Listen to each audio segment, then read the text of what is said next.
함께 하나님의 말씀을 암송하시겠습니다. 고린도후서 4장 5절 말씀.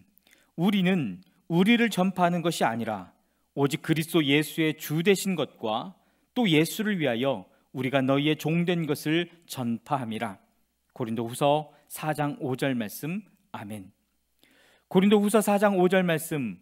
우리는 우리를 전파하는 것이 아니라 오직 그리스도 예수의 주 되신 것과 또 예수를 위하여 우리가 너희의 종된 것을 전파함이라. 고린도후서 4장 5절 말씀. 아멘. 히브리서 8장입니다. 지금 말한 것들의 요점은 이러합니다. 곧 우리에게는 이와 같은 대제사장이 한 분 계시다는 것입니다. 그늘은 하늘에서 지엄하신 분의 보좌 오른쪽에 앉으셨습니다. 그는 성소와 참 장막에서 섬기시는 분입니다. 이 장막은 주님께서 세우신 것이요 사람이 세운 것이 아닙니다. 모든 대제사장은 예물과 제사를 드리는 일을 맡게 하려고 세우신 사람입니다. 그러므로 이 대제사장도 무엇인가 드릴 것을 가지고 있어야 합니다. 그런데 그가 땅에 계신다고 하면 제사장이 되지는 못하실 것입니다. 땅에서는 율법을 따라 이미 예물을 드리는 사람들이 있기 때문입니다. 그러나 그들은 하늘에 있는 것들의 모형과 그림자에 지나지 않는 땅에 있는 성전에서 섬깁니다. 모세가 장막을 세우려고 할 때에 너는 명심하여 내가 산에서 내게 보여준 그 모형을 따라 모든 것을 만들어라 하고 말씀하신 하나님의 지시를 받은 것입니다. 그러나 이제 그리스도께서는 더욱 훌륭한 직분을 맡으셨습니다. 그가 더 좋은 약속을 바탕으로 하여 세운 더 좋은 언약의 중재자이시기 때문입니다. 그 첫 번째 언약에 결함이 없었더라면 두 번째 언약이 생길 여지가 없었을 것입니다. 그러나 하나님께서는 자기 백성을 나무라시면서 이렇게 말씀하셨습니다. 주님께서 말씀하신다. 보아라, 날이 이를 것이다. 그때 내가 이스라엘 집과 유다 집과 더불어 새 언약을 맺을 것이다. 또 주님께서 말씀하신다. 이 새 언약은 내가 그들의 조상들의 손을 잡고 이집트 땅에서 인도하여 내던 날에 그 조상들과 맺은 언약과 같은 것이 아니다. 그들은 내 언약을 지키지 않았으므로 나도 그들을 돌보지 않았다. 또 주님께서 말씀하신다. 그날 뒤에 내가 이스라엘 집과 맺을 언약은 이것이니 나는 내 율법을 그들의 생각에 넣어주고 그들의 마음에다가 새겨주겠다. 그리하여 나는 그들의 하나님이 되고 그들은 내 백성이 될 것이다. 그리고 그들은 각각 자기 이웃과 자기 동족을 가르치려고 주님을 알라고 말하는 일이 없을 것이니 작은 사람으로부터 큰 사람에 이르기까지 모두 나를 알 것이기 때문이다. 내가 그들의 불의함을 긍휼히 여기겠고 더 이상 그들의 죄를 기억하지 않겠다.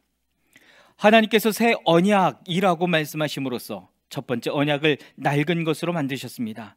낡고 오래된 것은 곧 사라집니다. 히브리서 9장입니다. 첫 번째 언약에도 예배 규정과 세상에 속한 성소가 마련되어 있었습니다. 한 장막을 지었는데 곧 첫째 칸에 해당하는 장막입니다. 그 안에는 촛대와 상이 있고 빵을 차려 놓았으니 이곳을 성소라고 하였습니다. 그리고 둘째 휘장 뒤에는 지성소라고 하는 장막이 있었습니다. 거기에는 금으로 만든 분향제단과 온통 금으로 입힌 언약궤가 있고 그 안에는 만나를 담은 금 항아리와 싹이 난 아론의 지팡이와 언약을 새긴 두 돌판이 들어있었습니다. 그리고 그 언약궤 위에는 영광에 빛나는 그룹들이 있어서 속죄판을 그 날개로 내리덮고 있었습니다. 지금은 이것들을 자세히 말할 때가 아닙니다. 이것들이 이렇게 마련되어 있어서 첫째 칸 장막에는 제사장들이 언제나 들어가서 제사 의식을 집행합니다. 그러나 둘째 칸 장막에는 대제사장만 1년에 한 번만 들어가는데 그때에는 반드시 자기 자신을 위하여 또 백성이 모르고 지은 죄를 사하기 위하여 바칠 피를 가지고 들어갑니다. 이것은 첫째 칸 장막에 서 있는 동안에는 아직 지성소로 들어가는 길이 드러나지 않았음을 성령께서 보여주시는 것입니다. 이 장막은 현 시대를 상징합니다. 그 장막 제의를 따라 예물과 제사를 드리지만 그것이 의식 집례자의 양심을 완전하게 해주지는 못합니다. 이런 것은 다만 먹는 것과 마시는 것과 여러 가지 씻는 예식과 관련된 것이고 개혁의 때까지 육체를 위하여 부과된 규칙들입니다. 그러나 그리스도께서는 이미 일어난 좋은 일을 주관하시는 대제사장으로 오셔서 손으로 만들지 않은 장막, 다시 말하면 이 피조물에 속하지 않은 더 크고 더 완전한 장막을 통과하여 단 한 번의 지성소에 들어가셨습니다. 그는 염소나 송아지의 피로서가 아니라 자기의 피로서 우리에게 영원한 구원을 이루셨습니다. 염소나 황소의 피와 암송아지의 죄를 더러워진 사람들에게 뿌려도 그 육체가 깨끗하여져서 그들이 거룩하게 되거든 하물며 영원한 성령을 힘입어 자기 몸을 흠없는 제물로 삼아 하나님께 바치신 그리스도의 피야말로 더욱더 우리들의 양심을 깨끗하게 해서 우리로 하여금 죽은 행실에서 떠나서 살아계신 하나님을 섬기게 하지 않겠습니까? 그러므로 그리스도는 새 언약의 중재자이십니다. 그는 첫 번째 언약 아래에서 저지른 범죄에서 사람들을 구속하시기 위하여 죽으심으로써 부르심을 받은 사람들로 하여금 약속된 영원한 유업을 차지하게 하셨습니다. 유언의 효력을 논의하는 경우에는 유언한 사람이 죽었다는 확인이 꼭 필요합니다. 유언이라는 것은 유언한 사람이 죽어야만 효력을 냅니다. 유언한 사람이 살아있는 동안에는 유언은 아무런 효력이 없기 때문입니다. 그러므로 첫 번째 언약도 피 없이 세운 것은 아닙니다. 모세가 율법을 따라 모든 계명을 백성에게 말한 뒤에 물과 붉은 양털과 우슬초와 함께 송아지의 피와 염소 피를 취하여 언약책과 온 백성에게 뿌리고서 이것은 하나님께서 여러분에게 명하신 언약의 피입니다 하고 말하였습니다. 또 같은 방식으로 그는 장막과 제사 의식에 쓰이는 모두 기구에도 피를 뿌렸습니다. 율법에 따르면 거의 모든 것이 피로 깨끗해집니다. 그리고 피를 흘림이 없이는 죄를 사함이 이루어지지 않습니다.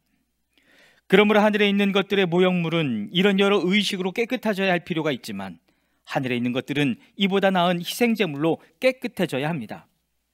그리스도께서는 참 성소의 모형에 지나지 않는 손으로 만든 성소에 들어가신 것이 아니라 바로 하늘 성소 그 자체에 들어가셨습니다. 이제 그는 우리를 위하여 하나님 앞에 나타나셨습니다. 대제사장은 해마다 짐승의 피를 가지고 성소에 들어가지만 그리스도께서는 그 몸을 여러 번 바치실 필요가 없습니다. 그리스도께서 그 몸을 여러 번 바치셔야 하였다면 그는 창세 이래로 여러 번 고난을 받아야 하셨을 것입니다. 그러나 이제 그는 자기를 희생제물로 드려서 죄를 없이 하시기 위하여 시대의 종말에 단 한 번 나타나셨습니다. 사람이 한 번 죽는 것은 정해진 일이요 그 뒤에는 심판이 있습니다. 이와 같이 그리스도께서도 많은 사람의 죄를 짊어지시려고 단 한 번 자기 몸을 제물로 바치셨고 두 번째로는 죄와는 상관없이 자기를 기다리고 있는 사람들에게 나타나셔서 구원하실 것입니다. 히브리서 10장입니다. 율법은 장차 올 좋은 것들의 그림자일 뿐이요 실체가 아니므로 해마다 반복해서 드리는 똑같은 희생제사로서는 하나님께로 나오는 사람들을 완전하게 할 수 없습니다. 만일 완전하게 할 수 있었더라면 제사를 드리는 사람들이 한번 깨끗하여진 뒤에는 더 이상 죄의식을 가지지 않을 것이고 따라서 제사 드리는 일을 중단하지 않았겠습니까? 그러나 제사에는 해마다 죄를 회상시키는 효력은 있습니다. 황소와 염소의 피가 죄를 없애줄 수는 없습니다. 그러므로 그리스도께서 세상에 오실 때에 하나님께서 이렇게 말씀하셨습니다. 주님은 제사와 예물을 원하지 않으셨습니다. 그래서 나에게 입히실 몸을 마련하셨습니다. 주님은 번제와 속죄제를 기뻐하지 않으셨습니다. 그래서 내가 말하였습니다. 보십시오. 하나님, 나를 두고 성경에 기록되어 있는 대로 나는 주님의 뜻을 행하러 왔습니다. 위에서 그리스도께서 주님은 제사와 예물과 번제와 속죄제를 원하지도 기뻐하지도 않으셨습니다 하고 말씀하셨습니다. 이런 것들은 율법을 따라 드리는 것들입니다. 그 다음에 말씀하시기를 보십시오. 나는 주님의 뜻을 행하러 왔습니다 하셨습니다. 그리스도께서는 두 번째 것을 세우시려고 첫 번째 것을 폐하셨습니다. 이 뜻을 따라 예수 그리스도께서 자기 몸을 단번에 들이심으로써 우리는 거룩하게 되었습니다. 모든 제사장은 날마다 제단에 서서 직무를 수행하면서 똑같은 제사를 거듭 드리지만 그러한 제사가 죄를 없앨 수는 없습니다. 그러나 그리스도께서는 죄를 사하시려고 단 한 번의 영원한 유효한 제사를 드리신 뒤에 하나님 오른쪽에 앉으셨습니다. 그리고서 그는 그의 원수들이 그의 발 아래에 굴복할 때까지 기다리고 계십니다. 그는 거룩하게 된 사람들을 단 한 번의 희생제사로 영원히 완전하게 하셨습니다. 그리고 성령도 우리에게 증언하여 주십니다. 먼저 이렇게 말씀하셨습니다. 주님께서 말씀하신다. 그날 이후에 내가 그들에게 세워줄 언약은 이것이다. 나는 내 율법을 그들의 마음에 박아주고 그들의 생각에 새겨주겠다. 또 나는 그들의 죄와 불법을 더 이상 기억하지 않겠다. 죄와 불법이 용서되었으니 죄를 사하는 제사가 더 이상 필요 없습니다. 그러므로 형제자매 여러분, 우리는 예수의 피를 힘입어서 담대하게 지성소에 들어가게 되었습니다. 예수께서는 휘장을 뚫고 우리에게 새로운 살 길을 열어주셨습니다. 그런데 그 휘장은 곧 그의 육체입니다. 그리고 우리에게는 하나님의 집을 다스리시는 위대한 제사장이 계십니다. 그러니 우리는 확고한 믿음을 가지고 참된 마음으로 하나님께 나아갑시다. 우리는 마음에다 예수의 피를 뿌려서 죄책감에서 벗어나고 맑은 물로 몸을 깨끗이 씻었습니다. 또 우리에게 약속하신 분은 신실하시니 우리는 흔들리지 말고 우리가 고백하는 그 소망을 굳게 지킵시다. 그리고 서로 마음을 써서 사랑과 선한 일을 하도록 격려합시다. 어떤 사람들의 습관처럼 우리는 모이기를 그만하지 말고 서로 격려하여 그날이 가까워오는 것을 볼수록 더욱 힘써 모입시다.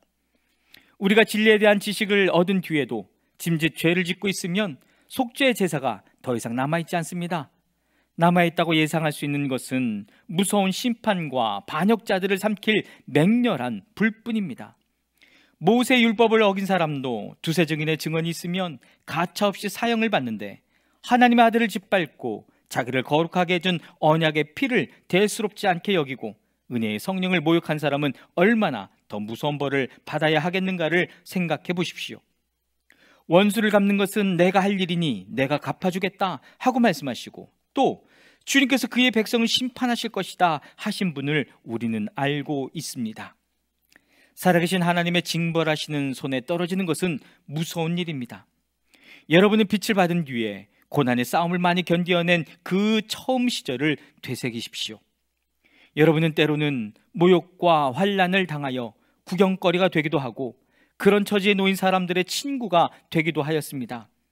여러분은 감옥에 갇힌 사람들과 고통을 함께 나누었고, 또한 자기의 소유를 빼앗기는 일이 있어도 그보다 더 좋고 더 영구한 재산이 있다는 것을 알고서 그런 일을 기쁘게 당하였습니다. 그러므로 여러분의 확신을 버리지 마십시오. 그 확신에는 큰 상이 붙어 있습니다.